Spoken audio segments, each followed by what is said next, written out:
Buckle up, guys. Today we're diving straight into a courtroom showdown where one woman treats court orders like optional guidelines. From the instant she walks in, there's this air of rules don't apply to me. And the judge's polite but clipped tone says he's been down this road before. She's denied parenting time, ignored rulings, and now sits there like she's the victim. The courtroom is quiet, but the tension hums under the surface. The judge starts setting the record straight, his words deliberate and precise. You can feel him laying the groundwork for something bigger. She might think this is just another routine hearing, but every second is a step toward the inevitable.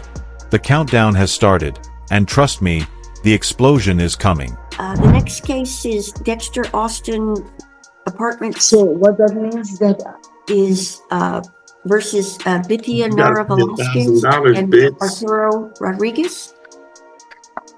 Who's here on behalf of Dexter? I'm here, Your Honor. Yes, me, the Dexter. Yes, okay. And is Bithia Velasquez or Arturo Rodriguez here? They did not check in during check-in time, but Ms. Velasquez did say that they were planning on being here. Well, or they're trying to log on. They're trying to log on? Yes, but that was almost an hour ago. If Ms. Rodriguez, so if that's you on the phone, you'll push *6 to unmute. We've got Dexter Austin versus John Adame and Melissa Baker. Is that you, Miss Yasmin? Yes, ma'am. Okay, you were previously sworn. The rent is $10.13, is that right? Correct. And you just want July prorated at $9.80, is that correct? Yes and no. Their lease contract expired on the 24th of this month of July. Okay. They're still current.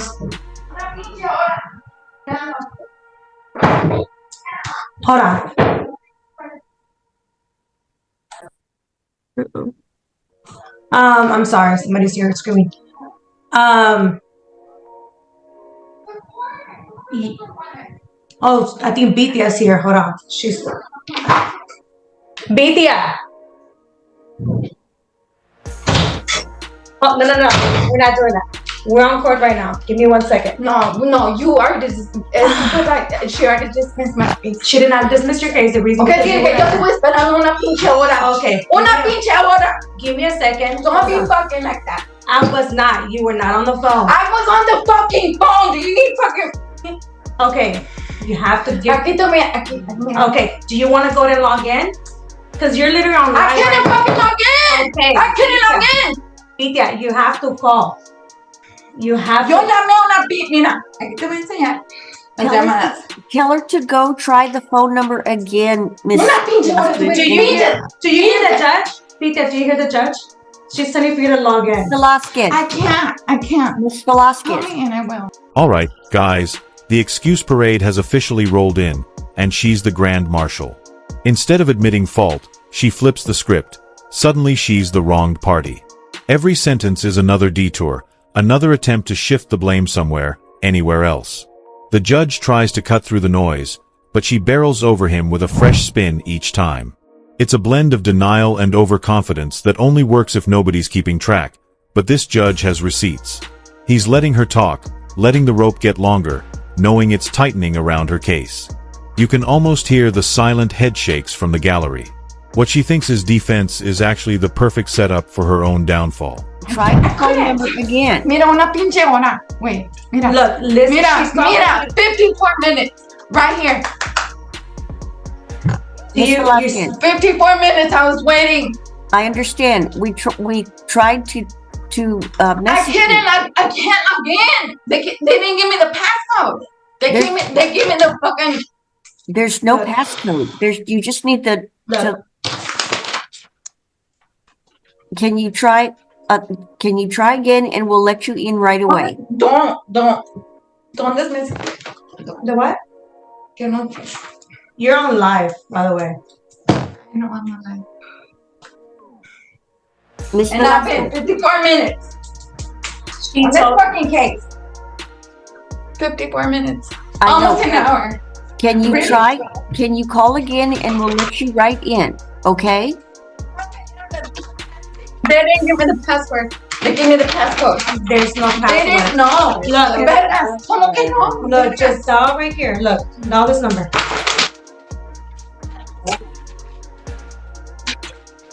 Tell her to dial the number and we'll let her in. There's no reason. There's no Mamacita, reason. mira, mira, mi amor. I Mira, understand. 55 minutes. That was 55 That's minutes. Like, really, look. For real. Que no me encabrone. Que no me encabrone. I'm sorry. Yo me calmé. Hold on, We have 3 more cases, right, Miss Yasmin? I'm sorry, I can't hear you, Your Honor. It's just that I have her in the office and I cannot hear you. I'm sorry. We were Okay. going based on John Adame's case, No, and go back then to Velasquez. hold Right. on. John Adame, actually, their lease contract expired on the 24th of this month. So They that have not, would be $784? correct, Okay, which is their prorated amount plus this amount for the remaining of the month. They have not yet also paid the rents previous, also, sorry, Your Honor.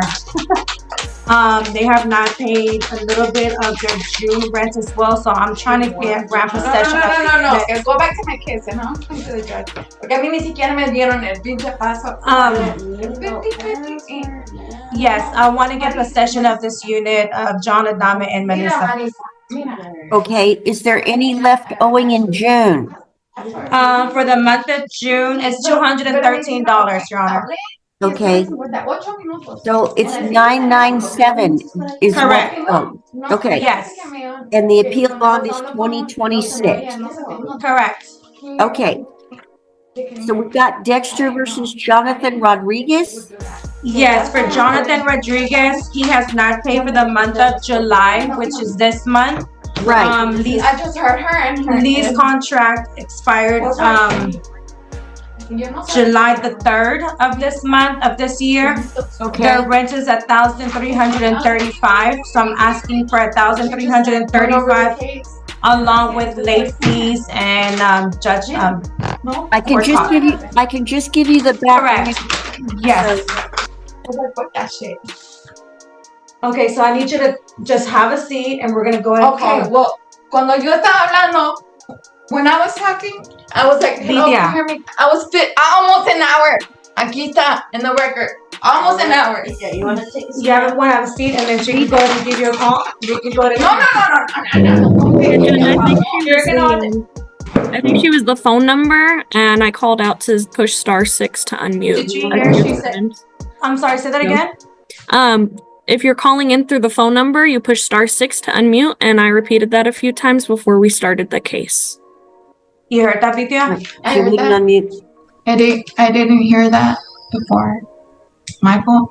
Mhm. Right, this is the People versus Christopher Moore. I have misdemeanor files 241722, 241589, 241136, and then we have a felony file. This is 241796 FY appearances. Morning, Your Honor. Jeffrey Danto on behalf of Mr. Moore. As to the state cases, we've waived formal reading, asked for warrants to be recalled. As of the city case, that's set for pre-trial on the 5th, and request would waive formal reading instead. Okay, so as to 241796 FY, the felony case, this is a charge of home invasion, third and domestic violence.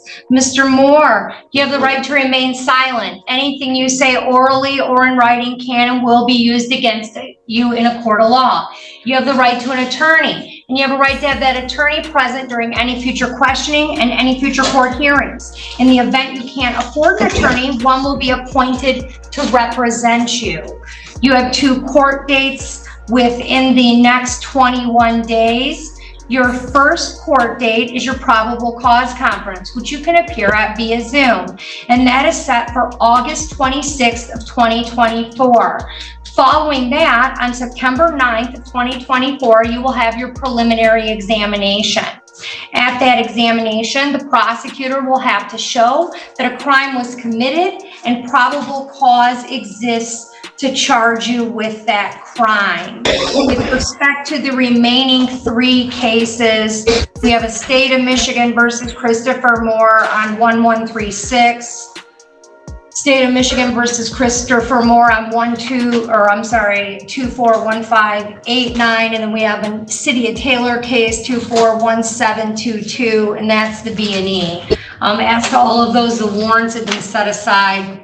They'll be set for pre-trials. Judge, I would note that Moynihan is on. I would just ask that the 2 misdemeanor state cases be set for the 26th as well.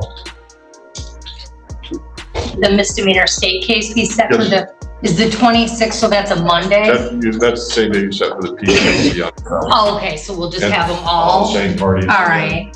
Then the state, or the city case, I think is September 5th, if I'm not mistaken. Yeah, there's a date of September 5th on that one. And then Ms. Moynihan, all 3 of the felony matters, then when we come in for the arraignment, or I'm sorry, the probable cause conference on August 26th, we'll just have those 2 misdemeanor files follow the felony. Now, as to bond.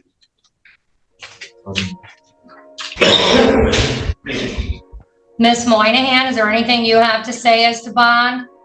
Yes, Your Honor. Thank you. Tina Moynihan on behalf of the people, P84-692. Judge, we were in court on Monday. I was there as the prosecutor covering the docket for Ms. Sob and Ms. Davidova, and Mr. Moore was supposed to appear for an arraignment. He did appear by Zoom momentarily and then disappeared. He would not speak with Mr. Gizicki. With my understanding, Mr. Gizicki attempted to have conversations to proceed with the arraignment, and then Mr. Moore decided to log off before the case was ever called. My understanding, he then contacted the courthouse and spoke to a clerk downstairs and made threats to the court that if he came up to the courthouse that something was going to happen to people in the courthouse. Guys, this is where the mood changes. The judge drops the courtesy and brings out the cold, hard facts. One by one, he lists her ignored orders, missed deadlines, and outright refusals like he's reading from a highlight reel of defiance. This isn't a one-off mistake. It's a pattern etched deep into the record. She tries to mask her reaction, but her eyes give her away. This is hitting harder than she expected. The judge's tone is razor-sharp now. No fluff, no extra words. It's not just a warning. It's a foundation for what's coming next. Every sentence is a brick in the wall closing in on her. And if she thought she could talk her way out, that illusion is crumbling fast. And then it was also my understanding, of speaking with the complainant who appeared by Zoom, that there was an incident in the night prior, which would have been Sunday night. In that incident, Judge, there has been a warrant requested. I am in the process of reviewing that this morning. The allegations there are that the defendant broke into the complainant's home again overnight, forced his way into the home. He then adjusted cameras throughout the home that the complainant had so that he could not be observed. He's seen wearing all black, a hoodie, as well as a mask covering his portion of his face. He then enters the complainant's bedroom. He pulls a gun from his pocket and then shows that to the complainant, claiming that her fingerprints were on that gun and putting her in fear of an altercation ensuing. Further from that, he's then seen leaving the location by the complainant and heading out in an unknown direction. My understanding is that he's been staying across the street at the home across the street from her residence, and I believe that that is also going to be considered a violation of his bond that's been issued, that he's had no contact with the complainant, that he's not returned that residence, and then there's allegations of new criminal activity. In addition, Judge, to his failure to stay in court until the case was called on Monday, I do believe that Mr. Moore is a danger to the complainant as well as to the public as a whole. He shows a wholesome inability to comply with the court's orders. I would be asking for a $250,000 cash surety bond, no 10% with a GPS tether and house arrest if he were to be released. And I would ask that there be a 2-mile radius from the complainant's residence so that he's not to return to that area. Anything, Mr. Fanto? Well, I guess we have allegations that I don't know that court should take into consideration relative bond as these cases stand. However, I would note that Mr. Moore does have some serious medical issues. At least if we could mark the files medical, so that Wayne County with those. He is on SSI. Okay.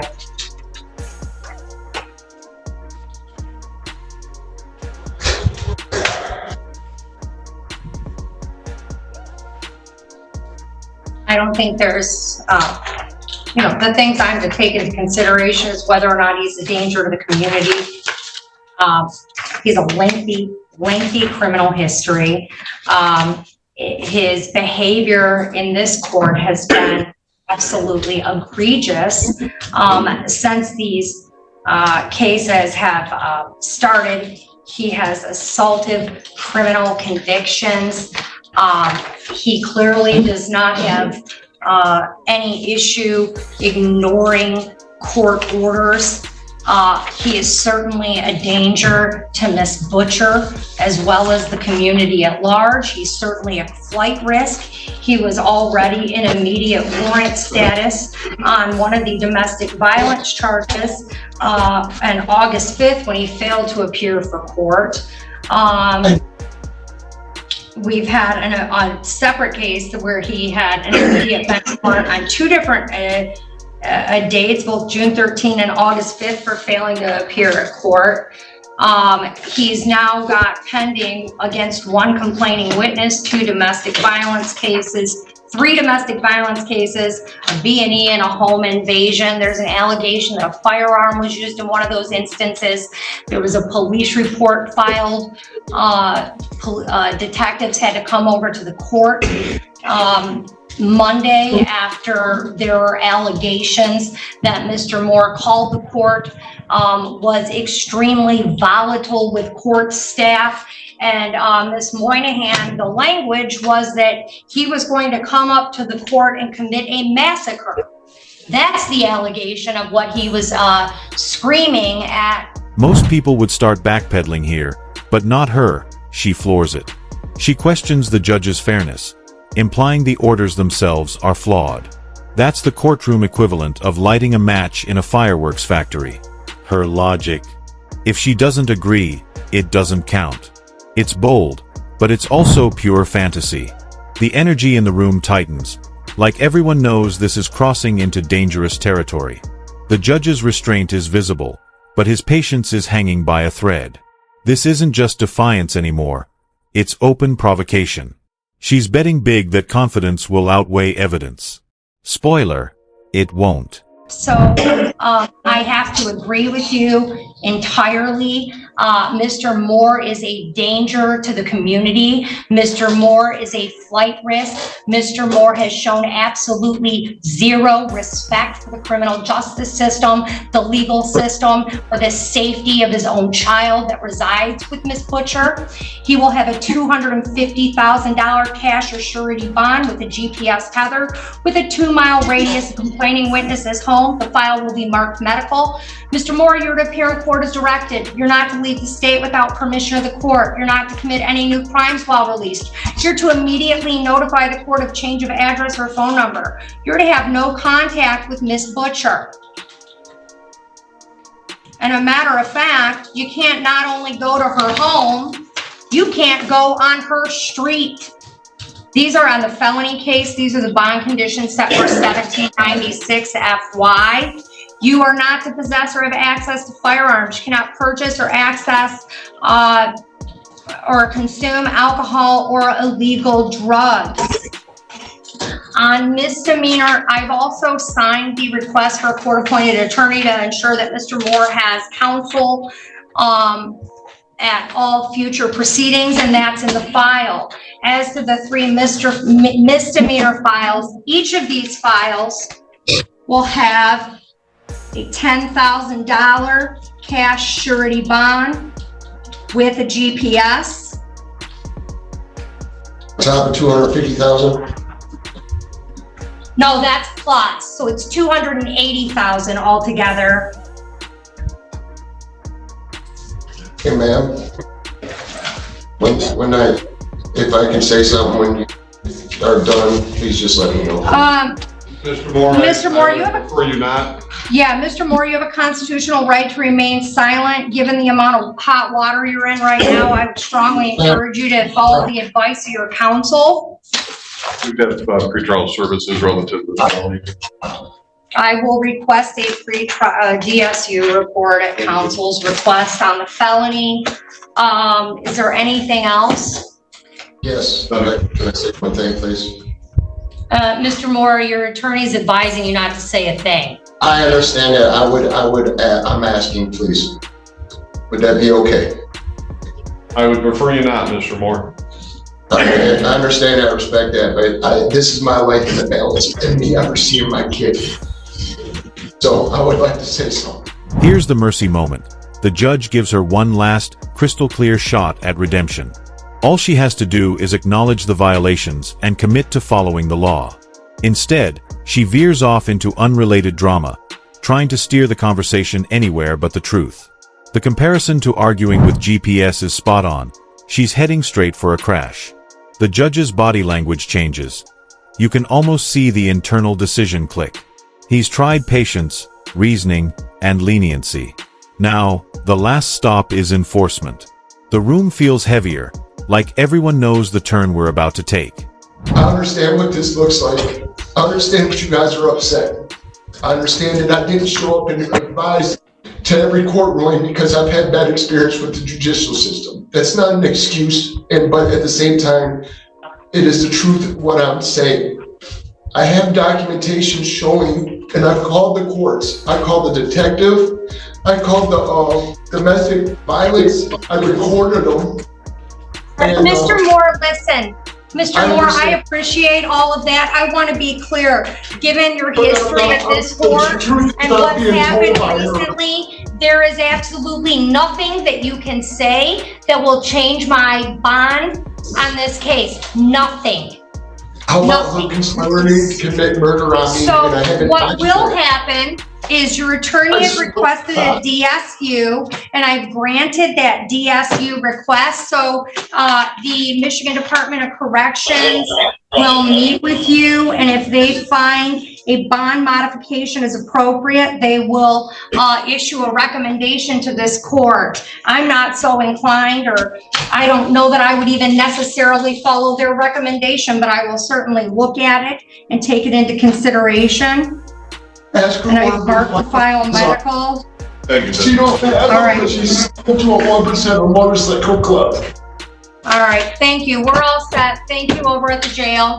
Thank you, Judge. And just like that, the moment arrives. Contempt of court. The words drop like a hammer, final and irreversible. She reacts like she's just been blindsided, her protests growing sharper, louder. But the judge? Unshaken. His voice stays calm, his demeanor steady, as if he's simply reading the inevitable next line in a script. The power dynamic shifts instantly. The authority she thought she had is gone. You can see it on her face, the mix of shock, disbelief, and the dawning realization that this is real. It's no longer a debate. It's judgment.